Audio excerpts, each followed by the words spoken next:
rise of socialism in Russia. So what did the Russians just get? Like what just happened we haven't seen in Russia? What kind of people? What was that thought? So some middle class and with their serfs are free. We've had lots of serfs and peasants already, but during that little time of economic recovery under Stolypin, we had a little bit of industrialization. We have some proletariat. We have some working class. What kind of groups are there to protect the working class? Unions. Okay, unions, socialism, Marxism. So here we go. So you can't really have all this until you have that set up. And so we are going to move in to the rise of socialism. Should have been on part 3. Correct me if I'm wrong, but you should have notes all the way down to letter B here.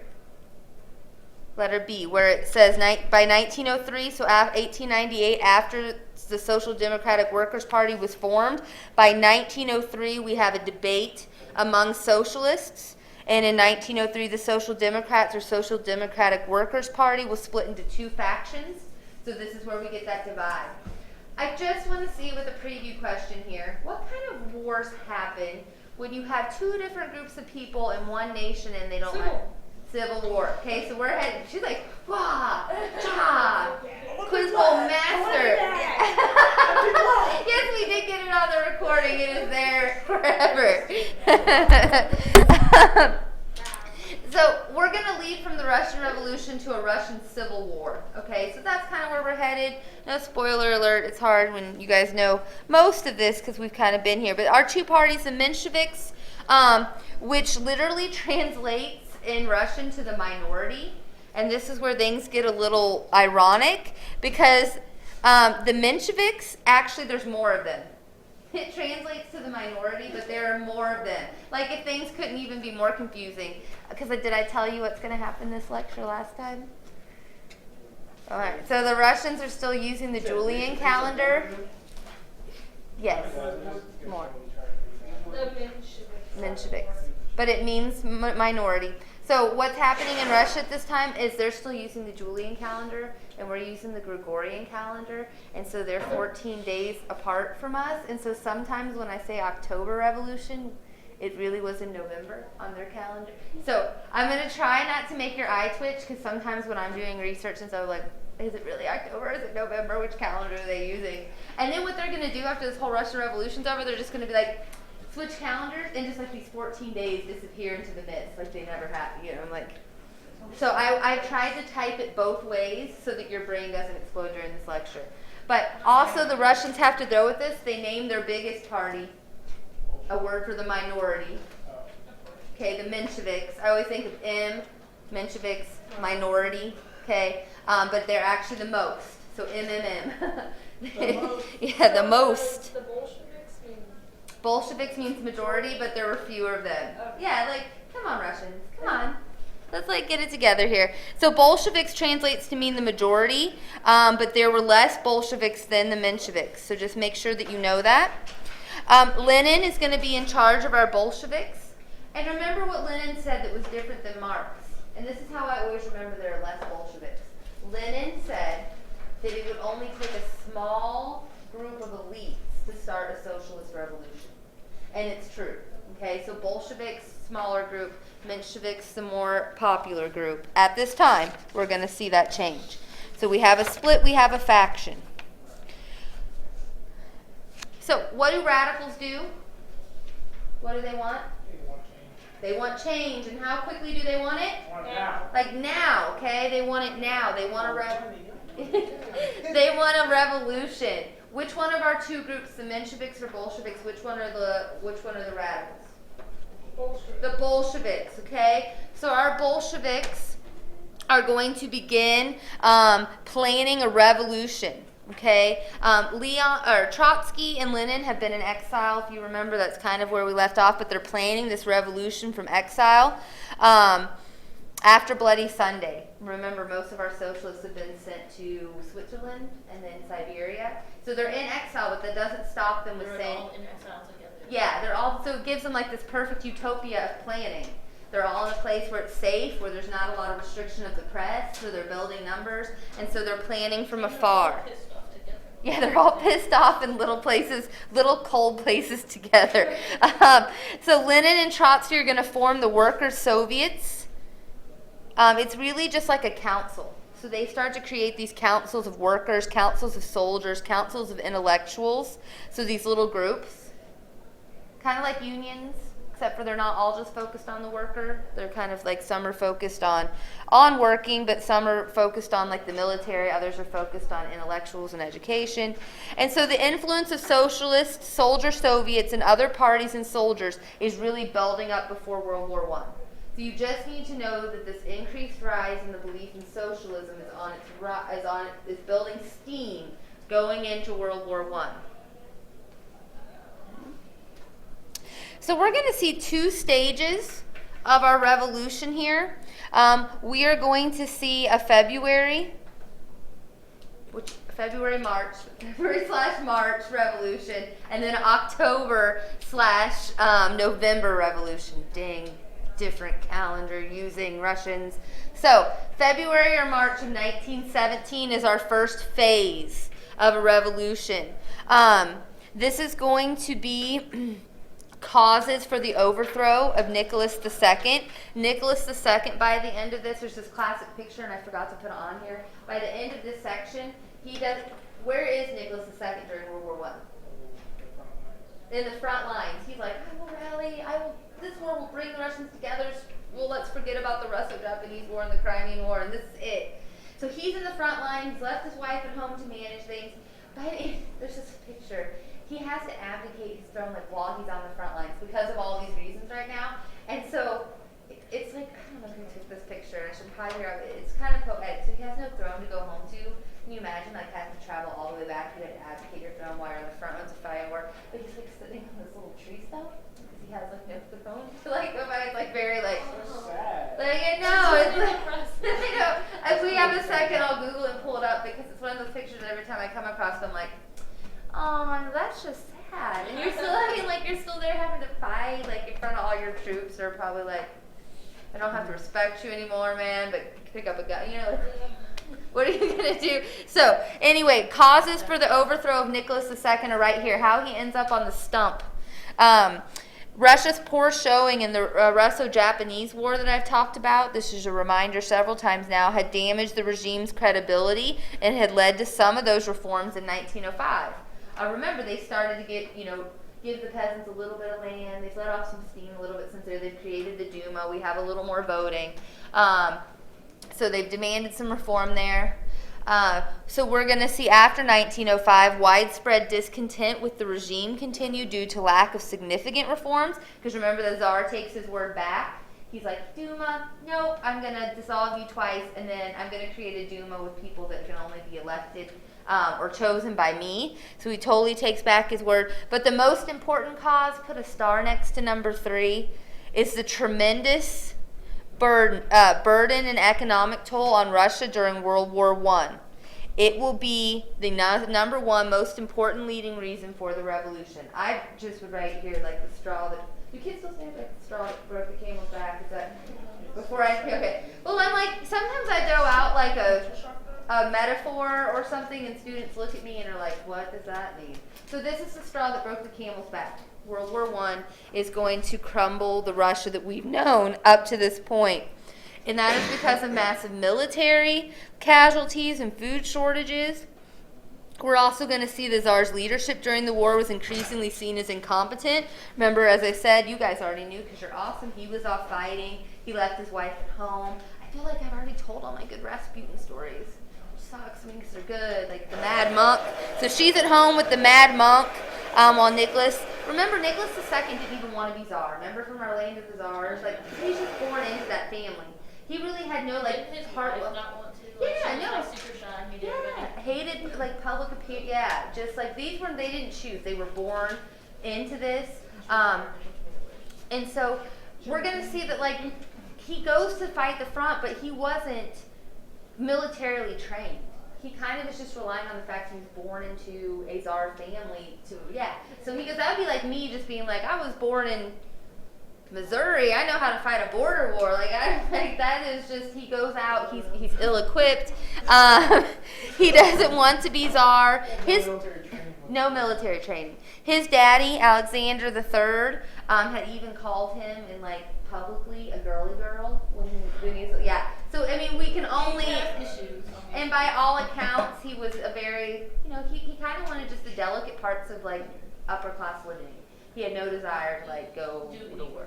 So we have that going on at the front lines, and then we have his wife, Ksenia Alexander, and she is going to, of course, have the Mad Monk Rasputin, her son, hemophilia that we've talked about, carried down from the line of Queen Victoria. The women are carriers; men can get it. Her son has this, and so of course, when he's playing and stuff, pillows everywhere. Because even if you get a bruise, you're still internally bleeding under the skin, so you can like die from a good sized bruise. And so we have her at home with him, the Mad Monk. And just to let you know, when I say monk, he wasn't like a monk of the Orthodox Church. He was like a branch of it. It's not like he's running around and the Pope and everything's like, woohoo, go Rasputin. And so she's home with him. It's said that he's been able to heal her son when he's fallen, like not just in person, but over the phone. And so she really starts to trust that he's a mystic, that he has powers. And so people are going to start to see this, and it's going to hurt their reputation even further. Because here's this guy, the ministers are frustrated. They're like, he doesn't have any, he's not any smarter. It's not like he was telling her, hey, replace this dude with this smarter guy. He had no political training. He was just kind of this guy who liked to brag about his genitalia and flash people and was like the Mad Monk. And so the ministers try to have him killed. And here's where we get another crazy assassination story. No, he didn't die. Not the first time, not the second time. I haven't seen Anastasia for a long time.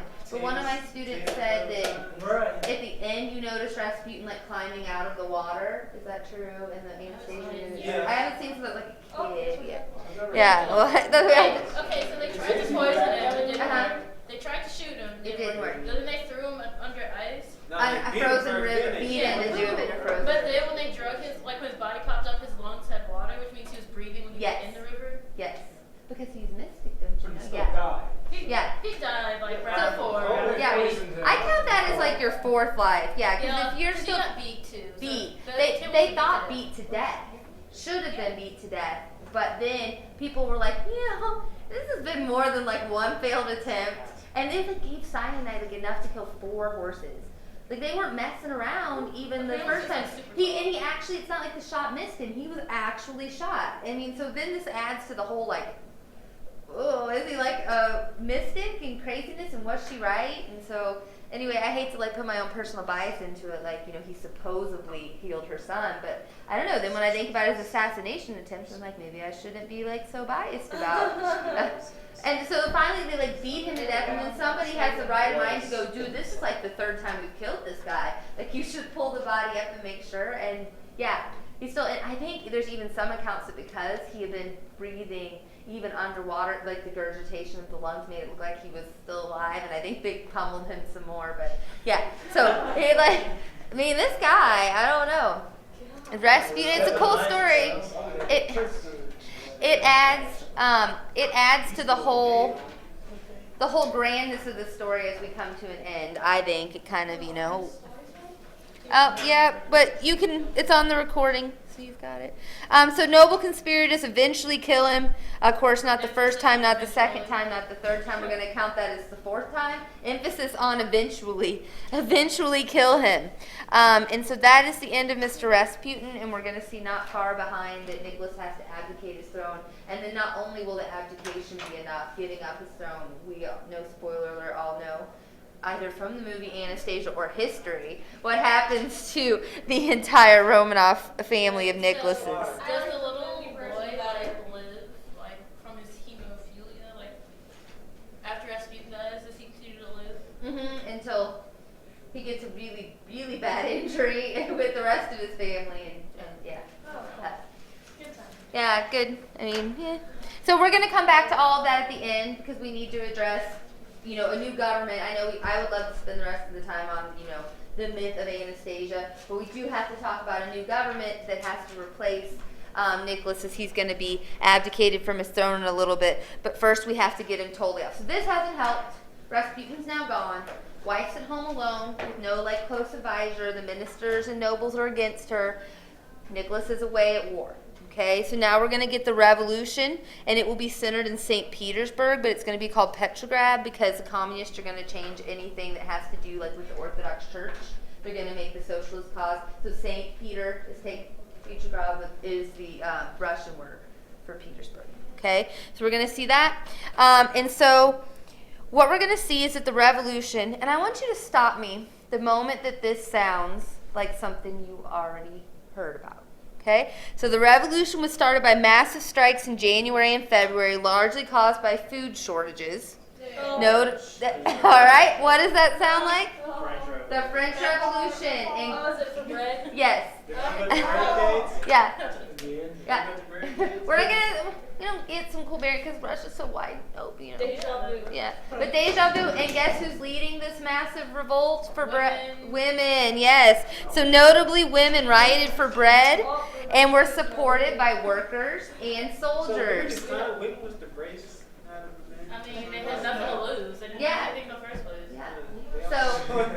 That was going against You know how Russia's always like 100 years behind up to this point in history for us? So do you think that's like France's sneeze, like 100 years delayed, like lingering? Oh, Yeah, that's shoot. So, demonstrators are going to demand the overthrow of the Tsar and the creation of a provisional government. By provisional government, I just mean the fact of a government to step in until we can have elections, and now we have more people voting in Russia. So they're trying to modernize, like this is their attempt at mass politics, like we studied in Europe 2 units ago. So I always like to think that Russia, not in terms of years, but is 2 packets behind us at all points thus far. And so we're going to see thousands of soldiers. Of course, the Tsar is away at war. Thousands of soldiers who've been ordered to suppress the strike now gave support to the revolution. Because the Tsar had to abdicate. Yeah, well, he's getting ready to abdicate. So he's on his way out. He's, So, like, he's they don't at the care. he's at the front, and so remember the where am I at right here? So the Tsar's troops refused to fire on rioters. Remember what had happened the last time they fired? What, Yeah, Bloody this Sunday. Okay, and so this time though they don't have the Tsar's back as much. They're discontent too. We have those soldier groups, and they're going to refuse to fire this time, and so that's going to be a huge change. They desert their posts, so now the Tsar's palace and his family, really, while he's out at war, doesn't have protection. The Duma refuses to dissolve. He's away giving orders, but they're like, you're not even here. You can't dissolve us this time. Railroad workers are going to intentionally delay his return. I mean, he's far away on the Eastern Front. I mean, he's still in Russia, but not at home at the palace to take care of everything. And they're purposely, the workers, going to delay his trains and make things really like the worst trip ever traveled. And so his delay is going to be returned, so he can't get back to do anything to stop all of this. Blow up his train. Yeah, there's some assassination attempts even before his family's called into assassination. There's even going to be a point we're going to talk about, he thinks about when abdicating to give his crown to his 19-year-old son at this time, but they assure him this will be instant death for his son. We're going to see that, I guess it didn't really matter both ways. But at this time, he was a big family man. I'd have to say, when it comes down to fathers, he may not have chosen to be a czar, but he definitely had a fraternal instinct. So thousands of soldiers are going to refuse to give their support, so he now has no one at home backing him, and Nicholas II will have to abdicate his throne on March 2nd of 1917. And so what is going to happen is he's going to be put on house arrest in Siberia at this time. Okay, so house arrest with his family, Siberia, must abdicate his throne. Only about 1,000 Russians are going to die in this revolution. So I don't know if you'd really call this a revolution as much as like a bloody sun. I don't remember what Well, March the 7th. end credits. Yeah. Everything, all the drama already happened. Yeah, they kind of already set it up. It wasn't a lot of drama. We didn't even have that much death in Bloody Sunday. We're going to see a lot of deaths out of the out of World War I and Russian Revolution as a total. But this would definitely not be a tally here. And the Duma responded then by declaring themselves a provisional government on March 12th, 1917. So you need to know that then after this, they declare themselves after he abdicates. So this gives us our provisional government established. and it will last from March to October of 1917. So you can tell from here, we're kind of like the French. I promise we won't go through like 50 different names like the French took for governments or that like 100 million constitutions. It will not. This one will be short, but the next government we're going to talk about is going to last. What year were you guys born? 1996. Oh, wait, so almost up to 1990. The next Russian government will last. So you won't have to skip all around like the French. So we're going to do one in between, and then we'll see. So a dual government in effect then is going to rule Russia. We have the provincial government, which consisted of the constitutional Democrats. So that is like one side, if you want to put like side one, because we already know we're building towards two sides. And then we have the liberals, we have the provincial government on one side that are liberals, many of them that wanted to continue the war. And by war, I mean World War I. Okay, so we have these liberals like, let's continue, let's build some nationalism. Then versus the Petrograd Soviet, which you can put a little side note here, is the Bolsheviks. Is what? The Petrograd Soviet is the Bolsheviks. Okay. They're included in this group. They consist of workers and soldiers who had overthrown the Tsar. Soldiers now controlled the army because they had refused to follow the Tsar's orders, okay, or to follow the protocol given to them. So our provisional government is divided into two sides, Provisional and Petrograd Soviet. The Mensheviks had led its organization at first, but we're going to see the Soviet accept authority of the provincial government, seeing it as the best chance for maintaining control of the country. Soon the Soviets going to be brought together, representatives from other Soviets, and emerged as a national body. And we're going to get popular pressure demanding more radical reforms. So I put out to the side here, like this is just a lot. It doesn't last for very long. I don't think you're going to need to know the particulars. This is kind of like the sans-culottes, the Jacobins, the Girondins, when they start to take things more extreme. And I mean, if you could just compare it to the French, that time period, the French Revolution right here, you'll understand it. For this long, for our purposes, and it's not still existing, you don't need to know every detail. And so we're going to see, this one goes really slow. I forgot to change that. Okay, so here's what they wanted to do. Here's what they were unable to do. It's kind of outlined in your notes. So they wanted to do all of these reforms.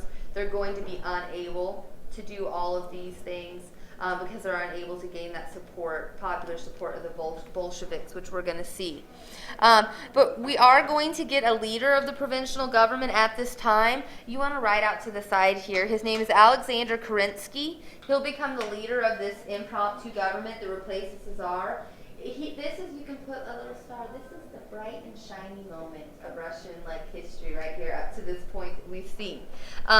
This is going to be the best or the freest they've ever been, is this little sliver of time right here. So if you were asked to talk about a shining moment in Russian history, this is the freest they will be right here in this provincial government that steps in after the Tsar is out. And so Alexander Kerensky is the leader of the provincial government. There he is there, very serious-looking young man. And brief shining moment in Russian history here. Participation of Kerensky and other socialists in the new coalition government will give the provincial government more legitimacy. No longer is the government going to be strictly bourgeoisie. We're going to start to see some of those free, lower-class people being involved in government. It's going to implement a liberal program. They want equality before the law. So all those reforms that were on the last slide, freedom of religion, speech and assembly, right of unions, election of local officials, an 8-hour workday. So all of those things that we've seen in other nations, right, that have already had socialist revolutions. And so we have all of this coming in under the provincial government. Kerensky rejected outright social revolution. Okay, and here's why he's not going to make it very long in his government. He does not want things to go fast. He doesn't want it to happen by revolution. He's kind of like, remember, like those revisionists. They're like, oh, we'll just do it democratically. We'll get a vote, and we'll get an election, and we'll get stuff done that way. He doesn't want an outright social revolution. He doesn't want to immediately confiscate large land holdings and give them to the peasants. So he doesn't right away coming into power equalize them. He doesn't take the land from the rich and say, here, peasants, have a little bit. He wants to slowly do things. This is going to be why he isn't very successful, because he is not liked by Lenin. Okay? So we're going to see Lenin and Trotsky are going to be like, no, like we need to have this revolution. And you didn't give the peasants what they wanted? No, they didn't give the workers or the peasants really anything right off the bat. They're going to try to do it slowly through democratic process. But remember, one thing that Lenin did keep in common, Vladimir Lenin, with Marx is the need for a revolution. So he's not going to be satisfied with this revision. He said revisionism is stupid. Like you can't get anything achieved by this slow process, for workers anyway. Okay? So you can write Kerensky isn't going to be liked by the Bolsheviks because he does not want a war right now. He is not on their side with revolution.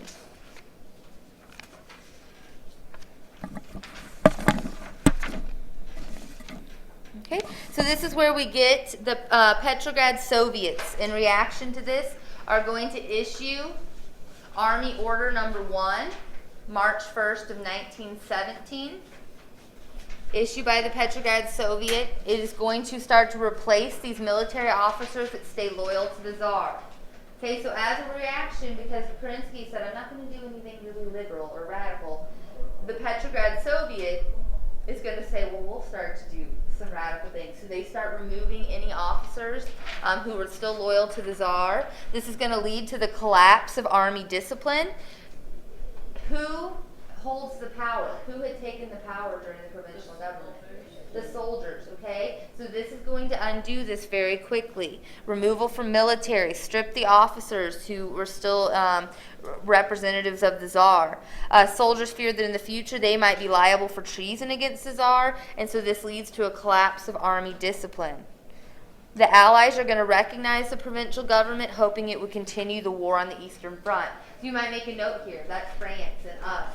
We're like, oh, just whatever it takes, whatever government will keep you in the war. Why do we want Russia to stay in World War I? So you can keep on having it Two-front war, okay? We know if Russia pulls out, Germany's going to take all its troops, in which direction is it going to turn them? West, okay? So I'm doing by topic, not chronological, because you guys already know that Russia's going to pull out of the war. But in this time period of Russian history, the Allies are like, whatever it takes to keep you in.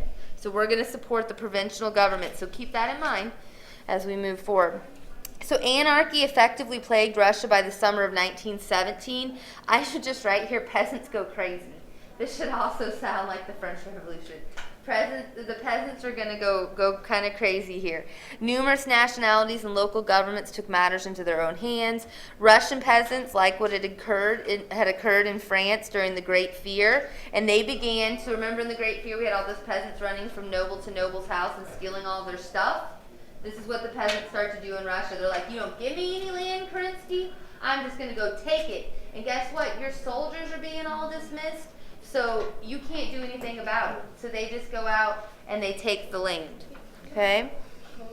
So by 1920, because the peasants are willing to steal, the number of landless peasants had decreased by half. You can write right here that Russia is on the verge of a collapse at home and in World War I.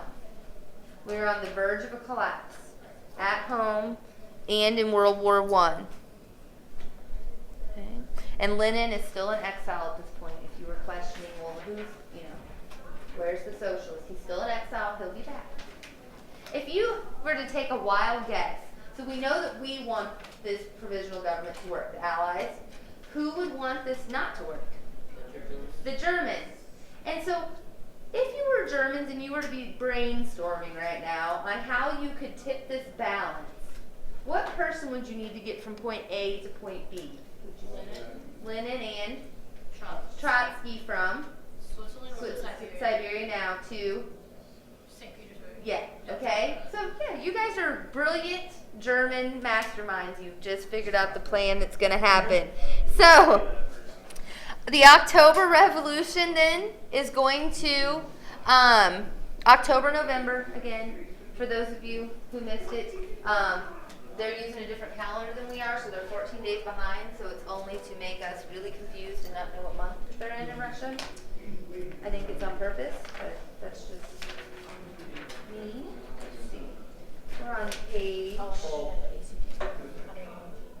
Page 12. Oh, I didn't see it. Page 12. We are just during the October Revolution. I've been recording for you, so. So October, November, whichever. I'm going with October because that's our calendar, dang it. October Revolution. So we're going to see the rise of Vladimir Lenin. So you guys are smart of the Germans. They're sitting around going, the Allies are supporting the provisional government, so the Russia will stay in the war. How could we get rid of it? And so we're going... Now it's on the podcast, dang it. So Germany's going to arrange for Lenin to be transported back to Russia in a sealed railroad car in April of 1917. It is a sealed train. Like, even if Lenin had wanted to get off, he cannot get it. It's like sealed, like fortress style. Like, he can't make any last minute, like, oh, maybe they'll kill me when I get there. Sealed, locked down. You agreed to go. Germans, on your way. You are on your way back to Russia. So this is the Germans' plan. We know that we already know that Lenin is going to be successful. And I think the Germans are pretty smart because in the Treaty of Brest-Litz, what does Germany gain when Russia pulls out of World War I under Lenin? A whole bunch of land. Okay, so I think that they really know that Lenin is going to be really, and he kind of owes them for getting him back in. And so, I mean, math manipulation, I don't know. I think some really good. Trotsky with him on the sealed whatever? It's yeah. Trotsky is going to be, yeah. He's the brains behind this whole operation. Lenin is the organizer. Trotsky's the brains. He's pretty much and that's the brains behind the whole deal. Lenin's the best organizer. Trotsky though is like because he's he's the face. Yeah. And so we're going to see that Lenin is going to give us the April Theses. Because in April of 1917, he is going to return to Russia. The Germans send him. Lenin rejected all cooperation with the bourgeoisie provisional government. Okay, so immediately when he gets there, the provisional government, he's like, I will not cooperate with you. You are not a legitimate government of Russia. You don't support the people. He called for a socialist revolution and the establishment of a Soviet republic. So immediately upon, I'm off the train, revolution. He demands a socialist revolution. This is what he wants. Okay? So, he is going to say that there should be a nationalization of banks and landed estates. He is going to rally under the cry or the motto, all power to the Soviets, all land to the peasants, stop the war now. And so that's pretty clear. What he's asking for, all power to the Soviets, the working class. He's going to say that he wants there to be land for all the peasants, but really what he's not saying here is they already went and took it. I mean, but he's going to say they should get to keep it. It should be legalized. And he's going to say stop the war now. What war? World War I.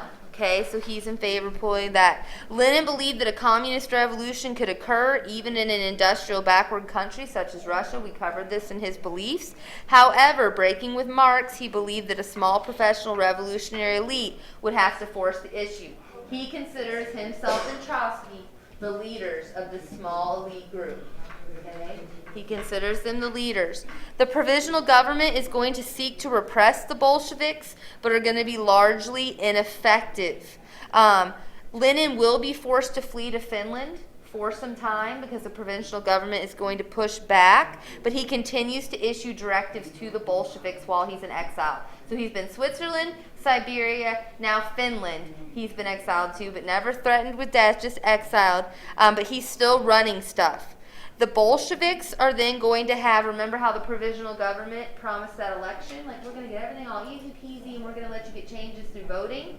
We're going to see that the election is going to be here. The Bolsheviks are going to gain a slim majority in the Petrograd Soviet by the summer of 1917. I think they get a couple votes more. I'm talking finger counting votes. A couple votes more, we're going to see the Bolsheviks come ahead in this election.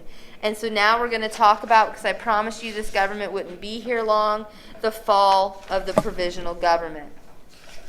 And so, like in other revolutions we've seen, the government Remember, like France, everywhere we talked about this, how a revolution, how a government come in, is going to have challenges from the left and from the right. Okay, challenges from both sides who aren't happy. And so the left in this slide, who's the left side? Do you remember what the classification left means? Who would be the left challenging the provisional government? The Bolsheviks and Lenin, okay? They're radical communists. So on the right, is on our right? Yeah, and the conservatives, okay? So they're both challenging the provisional government. The conservatives, however, are going to be our biggest group involved. Oops. Now train to Finland. There we go. Okay. Okay, so here we go. The Kornilov affair, August of 1917. The conservatives plan a coup. They want to overthrow Kerensky. Now remember, Kerensky's our guy, our bright shining moment in Russian history. They want to overthrow him. He's the leader of the provincial government. They are going to try to get the army on their side to plan a coup. The reason it's called the Kornilov affair is there's a General Kornilov, and he is the one kind of running all of this coup talk. General Kornilov's reason for undoing this bright, shiny moment in Russian history is that he doesn't like that World War I is still going on.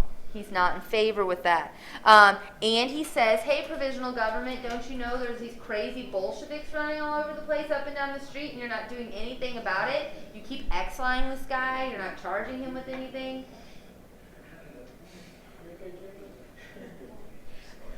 So we're going to see that these are the two reasons Kornilov is going to try to plan this coup.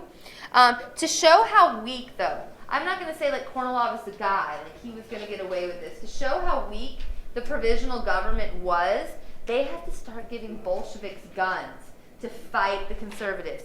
So they're going to give them guns. They're going to let Bolsheviks out of jail and give them guns to go fight the conservatives because that's the only way that they can beat the conservatives. So the plot will eventually fail without bloodshed, okay, because the provincial government calls upon the Bolsheviks.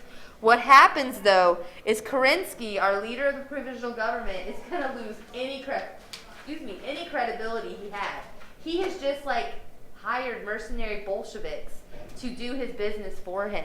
And so what's going to happen is the fear of a right-wing counter-revolution played into the Bolsheviks' hands as they were able to cast themselves as the defenders of the revolution. They're going to use this to their advantage. They're going to go to the Russian people and say, look, if it hadn't been with us, your government is so weak that it would have fell to this conservative order, everything would be taken over. They tell the workers, if the conservatives ever got power, you'll never get anything. So they're going to use this fear to their advantage, okay?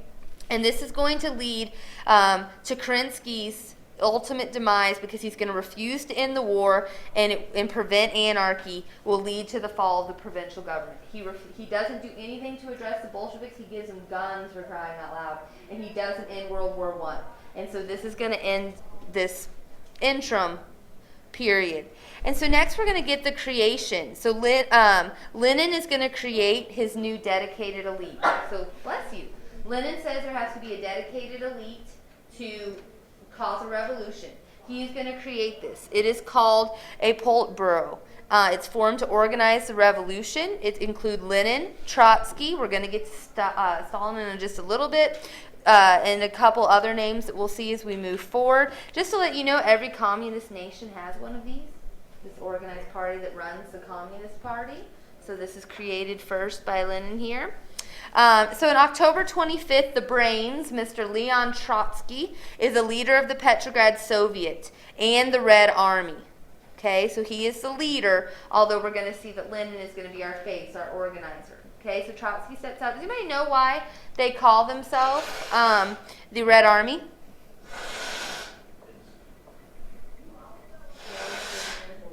Yeah, they're going to wear red. The red becomes associated with communism because of this time period. They would say they're wearing red shirts because it shows the blood they're willing to shed for the workers, or that the workers are going to shed for a revolution. Okay, so that's where this comes from. So they call themselves the Red Army. They're going to be led by Trotsky. It's going to lead the Soviet overthrow and arrest the provisional government. And so we're going to see that Trotsky will be the second most important figure in the October Revolution. We're going to see that Lenin is going to be our front face. He's the one that kind of gets the credit for all of this. We're going to see an increase in number of Bolsheviks. But Trotsky, really, why he's so important is he's a really dynamic speaker. And so he is going to convince the Petrograd Soviets to stage a coup and finally end what Kornilov couldn't do.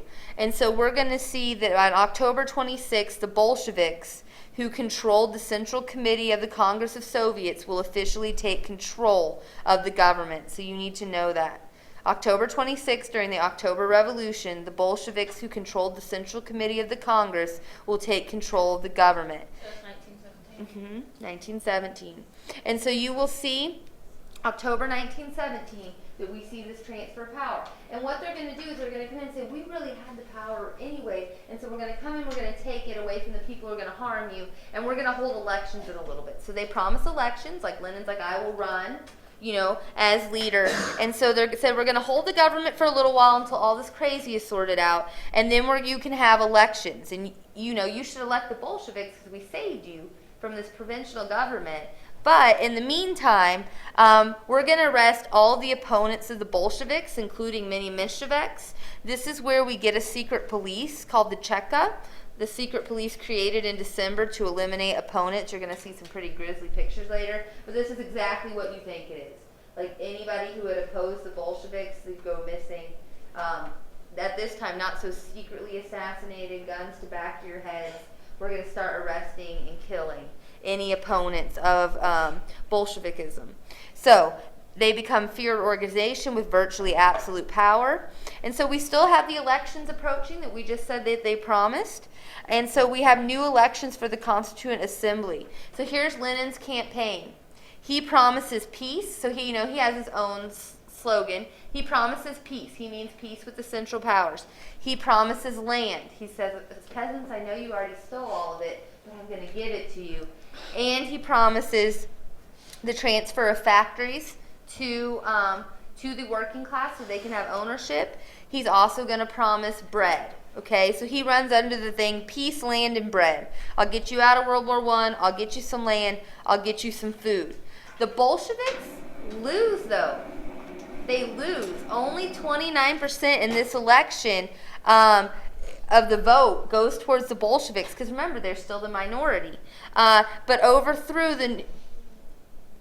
do you think if you were the Bolsheviks and you had taken control of the government, that you would go by the vote? Yeah, like they take it. Yeah, so they're like, miscount, they just take it anyway. So the Bolsheviks don't allow this election to stand, and they go ahead and take the government, okay, in January 1918 with the Red Army. They don't stand by the election. They take over. Now Russia is back under a dictatorship after their bright, shiny moment. We're back to a dictatorship. Like less than a year of freedom. Here we go. And this government that's going to be created, we're going to see in a little bit out of the Communist Party will last until, about what we said. 1990. Yeah, so about 5 years before you guys were born. Okay, so the Bolsheviks were soon there renamed the Communist Party, so that's where that comes in there. The surprising result of the revolution, as I said, was not the Bolsheviks take power, but maintain power, even though they were a small minority. So number 4, I'm going to repeat that again. This is important. The surprising result of this revolution, the Russian Revolution, was not that the Bolsheviks took power. Even though they didn't win the vote, they took the power. It's not that they took the power, but that they maintained the power, even though they were a small minority. Okay, they maintained power from 1917 all the way up until 1989, 1990. Okay. So very different than revolutions we've seen before, with where a government kind of sticks and stays. I mean, we did a nice job with ours, although we will have a civil war as well, like the Russians are getting ready to go. But first, we need to talk about, I'm trying to think of we'll get this, let's see how fast this goes right here, okay, to not make you sit the whole time and give you some work time. But we need to talk about Lenin's reforms as he comes onto the scene now. He didn't win the election, but the Bolsheviks keep the government, and so he is going to make some reforms here. He is going to give land to peasants, although peasants had already taken it. I think it's just really ironic they keep promising these peasants all this land, but they'd already stolen all of it, much like the Great Fear of the French Revolution. It was not so much that he needs to really do this, but that he wanted to become a friend of the peasants. We're going to see that Lenin gave direct control of individual factories by local worker committees. So this is what you call Soviets. So he's going to turn the factories over into the Soviets. He is going to get the Treaty of Brest-Litovsk. Remember that we talked about this. He signs this treaty to get out of World War I with the Germans. So he is going to end the war, like he said, in March of 1918. He took Russia out of World War I. It was clear to Lenin that Russia had lost the war to Germany, so why stay in? He believed that a prolonged World War I could only continue adding to Russia's misery. He was willing to achieve peace at any price. Put a little asterisk here. I'm going to come back to that. He's willing to achieve peace at any price, because I'm going to tell you my little prediction of what price I thought he was really going to pay. And many Bolsheviks disagreed with Lenin initially, but Russia's poor showing in early 1918 convinced them to support peace. So if you'll remember the provisions of the Brest-Litovsk Treaty, I'm going fast because we already covered this, but this is from the Russian point of view. Russia lost 1/3 of its population and 25% of its land.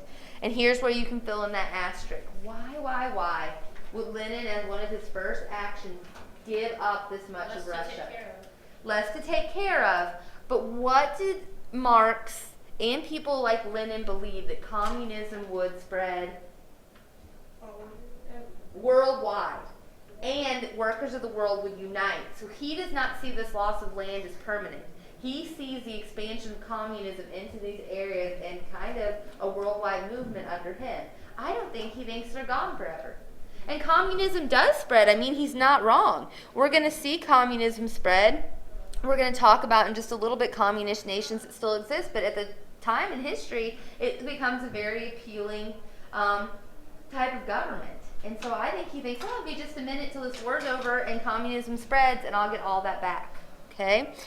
Germany's defeat by the Allies in November will nullify the treaty. Okay, so keeping that in mind. Lenin will move the government from St. Petersburg or Petrograd to Moscow at this time. So if you were ever wondering when that transition took place after Peter the Great. Trotsky reorganized the army. He's going to call it the Red Army, of course. And these actions will result in much opposition to the Bolsheviks and ultimately the Russian Civil War. Okay, so the Russian Civil War and war communism is all we have left to talk about. So I'm going to give you a choice.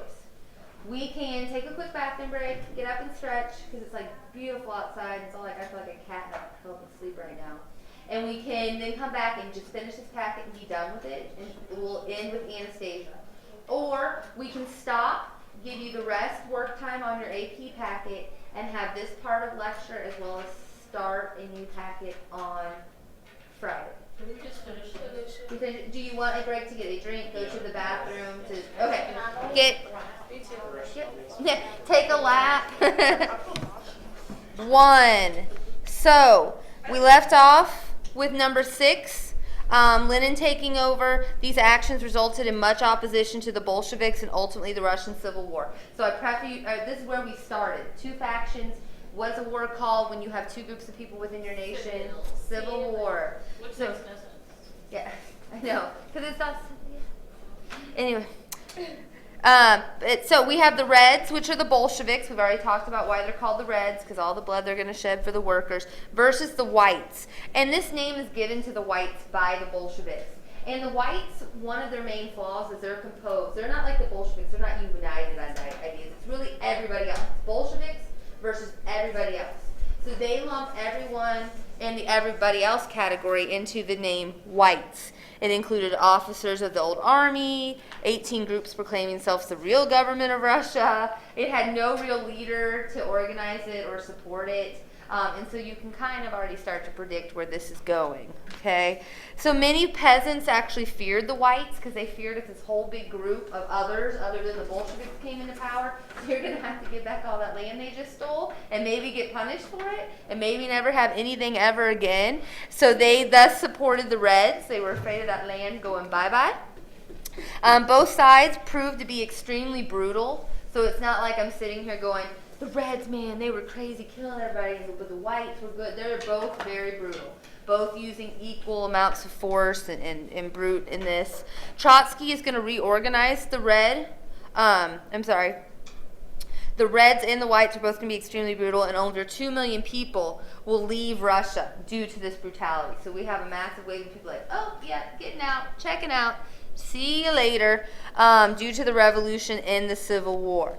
So no spoiler alert here, but I need to mention that the Reds are going to win. You pretty much know that the Bolsheviks, which become the communists, are going to be successful because then there's going to be communism up until about 5 years till you guys reach this earth.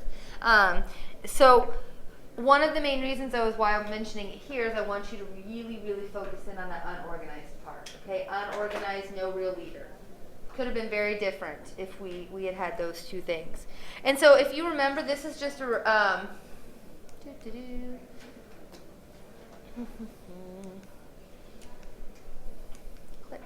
okay, so Reds versus Whites we've talked about, and this is a reminder as well. The Archangel Expedition, I talked about this in our Great War Unit.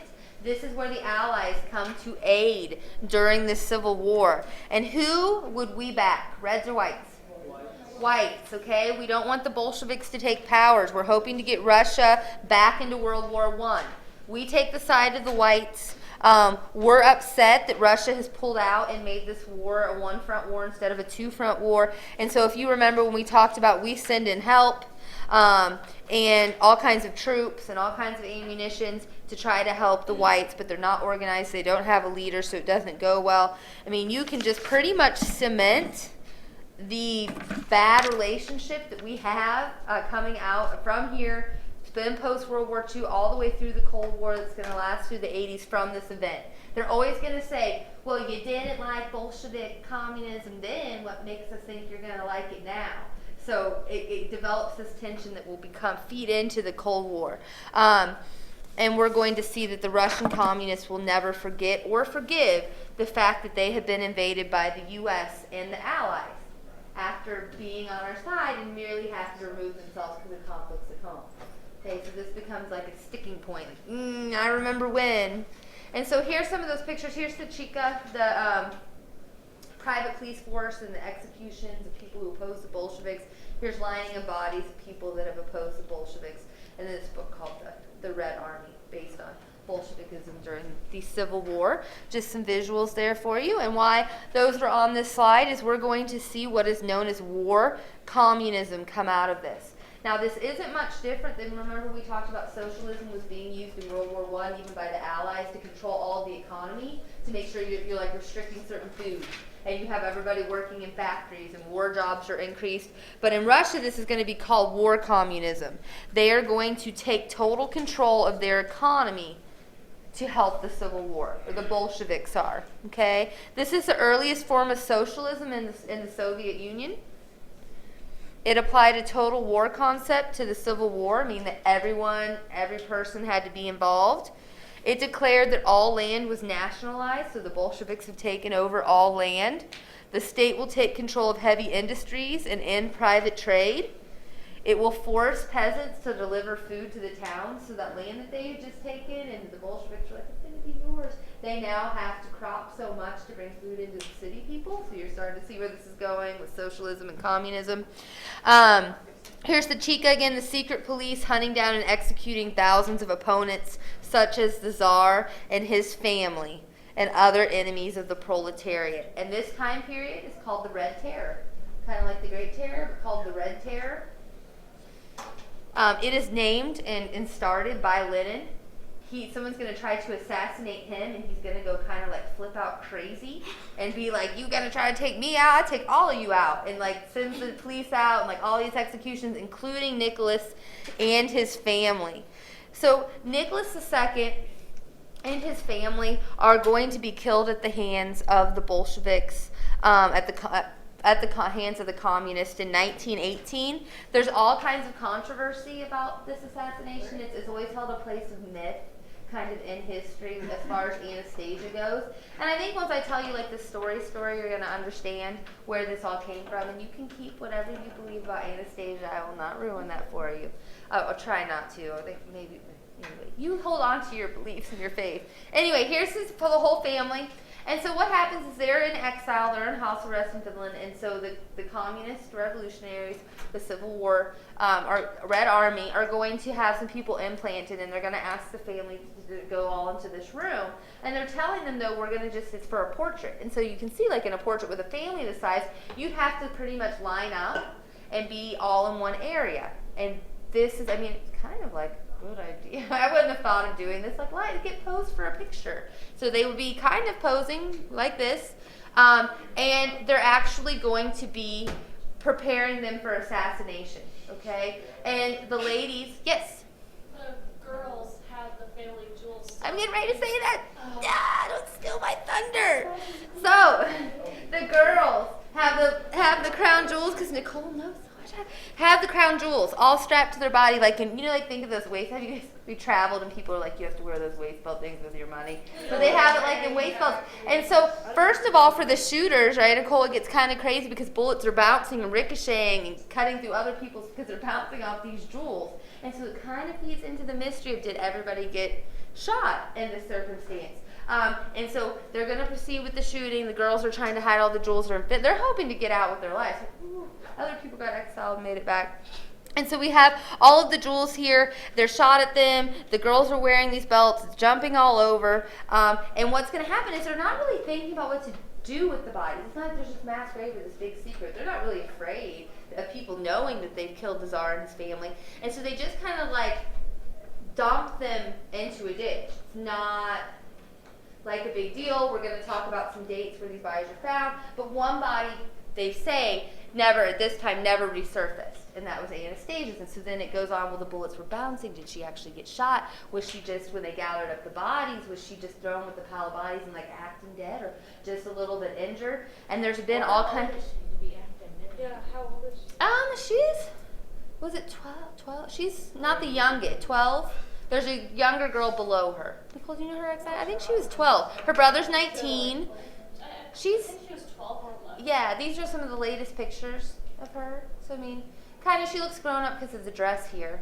But, I mean, yeah, I think 12. Her brother's 19. I know because Alexia, they were going to, not Alexia, but her other brother was going to be given the throne. Like, that would be instant, like, suicide, taking the crown or whatever. Wait, wasn't Alexei the first one with and that's why his Yeah. mom's all paranoid? Yeah, because he's there. And hemophilia. So, what was I say? So I've already said dumped in ditch, right? Okay. So dumped in ditch. So it's the whole mystery. Did everybody get shot? Maybe she was just injured. And then people kind of resurface saying that they're going to be there. There's two ladies from the U.S. who actually say there's Anna Anderson and Eugenia Smith.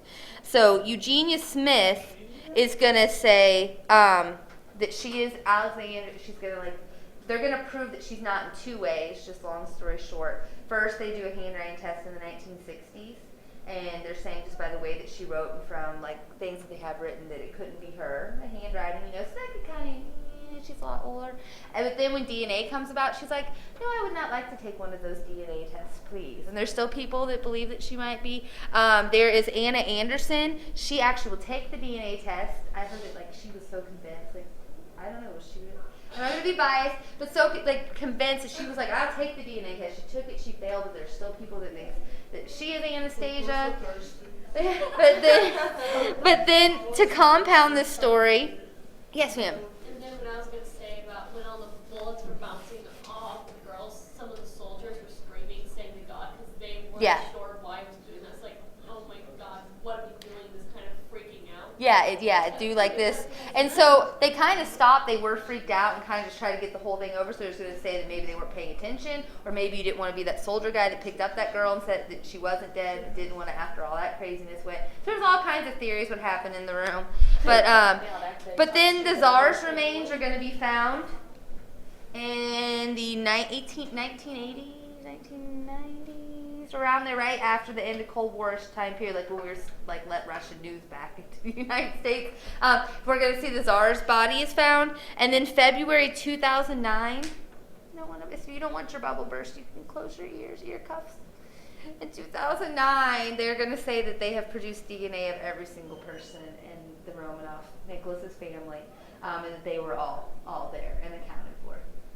Alright. But then, I'm sorry. how do they not find her remains, but then say that? In 2009, they're going to expand. So they find the Tsar, so evidently he was dumped further, and then they're going to dig. And, because the bodies have been in a long time, 1980s, 1990s, post, 1917. But they're going to, finally, I guess enough interest is given. I don't know, maybe we can thank the movie Anastasia by Disney. People are like, I need to know. And they go and get all the fragments of bone and lay to rest the family. But that was February 2009 is the last anything I've looked at it. I kind of was like, oh, it would have been really cool if they're like, but one DNA was, I kind of live for those stories in history. So that's my whole spiel. I know it wasn't as much build up. Rasputin kind of gets, all of the story. I think if I'd been teaching in like the 1970s, we could have really, because the girls would have still been alive, we could have written them, Are You Anastasia? With time, come. Yeah. What do you remember? Do you still have those jewels you had tied around your waist? Can we have them? No. Let me see your flying. So, no spoiler alert, we know 1921, the Reds were victorious. They have the family out of the way. Communists were extremely well organized and highly disciplined. This is one of the reasons that they were victorious. The other reason is most of the whites would have rallied behind the Tsar. Okay, so now he's gone. What are they going to hang their flag under? So the Tsar's gone. The Reds were highly organized. Trotsky was a great leader. They instituted a draft, the Bolsheviks did, or the Red Army. And so all of these reasons, the Red Army wins. And so results of the Russian Revolution, costs. We'll start there. We'll go to cost. And then, I don't know if you want to say we'll just say cost and creations. So cost, 15 million are dead during the Russian Revolution. That includes those killed by the secret police, protected by the Bolsheviks. Economy is ruined. So I know that we never really got to talk much about a great Russian economy except for that shiny little moment today. That is that's gone. International trade is gone. So we were 100 years behind, catching up, then back to the beginning. Millions of workers fled the country, so 2 million people leaving, so that's going to have a big impact on industry. And then creations. This is the creation of the world's first communist society. Yeah, first communist society, and one of the most monumental events of the 20th century, because we are going to see communism as we move through the Cold War, especially with the United States, play a significant role. I mean, there's still communist nations. We have Cuba, North Korea, China. Vietnam says they are. I'm not going to believe them on that one. But anyway, so. Do you still count China as communism? Because they seem like they're more over there. I'd say that we're seeing with this, the next huge agricultural movement, that may change. But yeah, as far as if they were to pick a discipline between the two. I would say they more like. What's Russia now? So after the USR, it becomes more of a there's election, democratic, not completely away, but the communism is going to fall apart after 1980, 1990. Yeah. Russia is Putin now. Putin. Yeah, Putin. I just like to say his name.